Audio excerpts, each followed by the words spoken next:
деген терминге байланысты. Себебі біздің денсаулығымыз, ішкі жан дүниеміздің саулығы өзіміздің қолымызда. Денсаулық қоршаған ортамен тікелей байланысты болады. Себебі қоршаған ортаның таза болуы, біздің оттек демалған кезіміздегі таза ауа бізге баруы да біз үшін өте маңызды. Денсаулық төртке бөлінеді. Ол физикалық, психологиялық, соматикалық, рухани. Физикалық дегеніміз ол ағзаның тікелей өсуіне байланысты. Ал психикалық дегеніміз ол жеке жүйенің тыныш болуы. Ал соматикалық дегеніміз ол мүшелердің биологиялық байланысты. Ал рухани дегеніміз ол көңіл күй, өзіміздің әр жасаған ісімізді бағалау.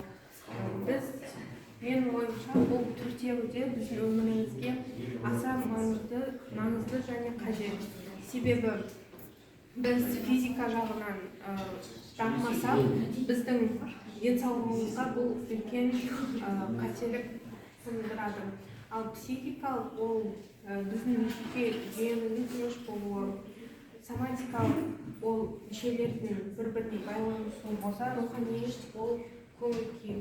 Әр адамның өзінің сау болуы, денсаулығы тікелей өзіне байланысты деп ойлаймын.